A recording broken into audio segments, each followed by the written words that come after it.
From the Detroit Free Press, it's Monday, February 8th. Here are today's top stories, presented by Bush's Fresh Food Market. Calling all foodies, Bush's is hiring. Are you passionate about food, looking for growth, development, and excellent wages?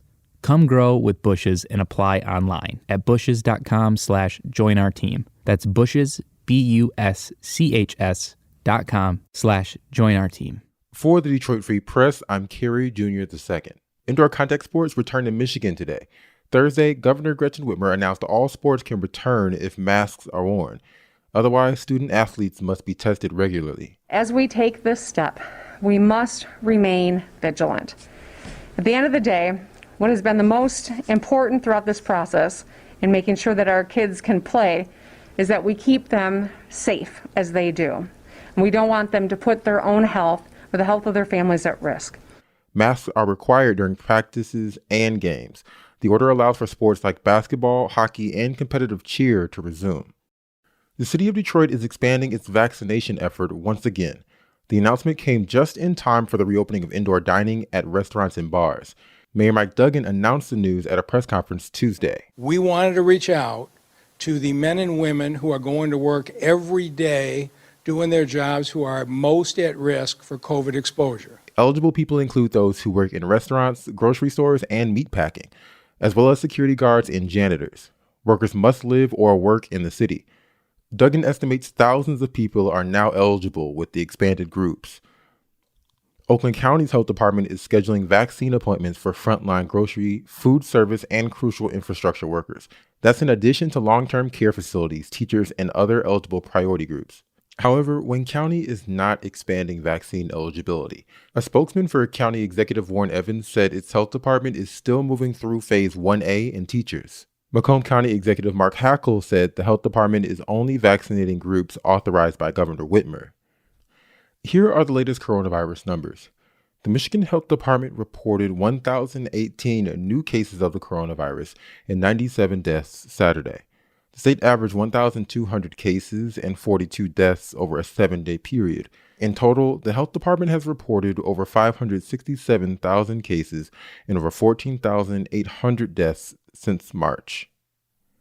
For more information on COVID-19 in Michigan, go to www.freep.com. Hey, Freep listeners. My name is Tad Davis. I'm an audio producer for the Detroit Free Press. And I want to tell you a little story about how we came to make one of our podcasts here. When the pandemic began in March of 2020, many of us were just confused. As journalists, it was hard to find the right message and coverage of something so terrifying, so bewildering. So to try to find some sanity in it all, we looked back to the last time something like this happened, 100 years ago, during the 1918 flu pandemic. And what we found was, yes, there was general news about the crisis, but when it came to first-person accounts about what kind of impact the pandemic had on daily life, there was almost nothing, just headlines.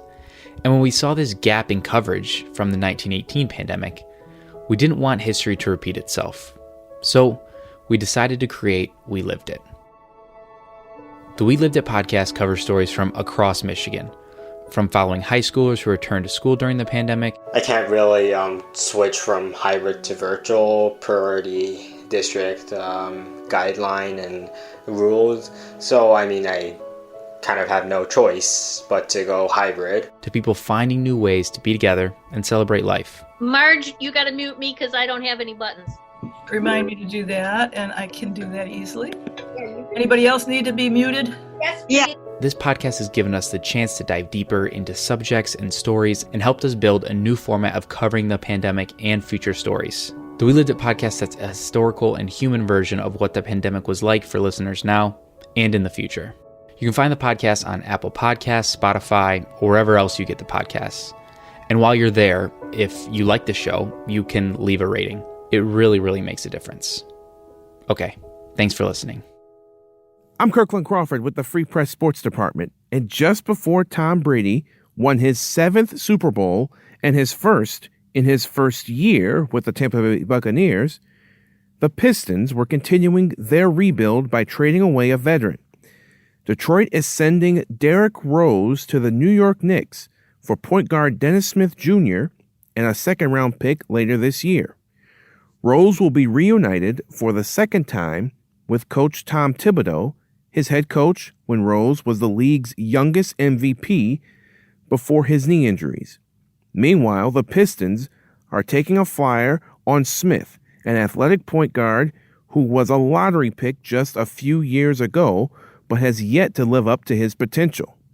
The question now for the Pistons is whether they'll be able to trade Blake Griffin, who hasn't looked quite like himself after last season's knee injury and carries a hefty salary. For more stories from the Detroit Free Press, be sure to check out freep.com.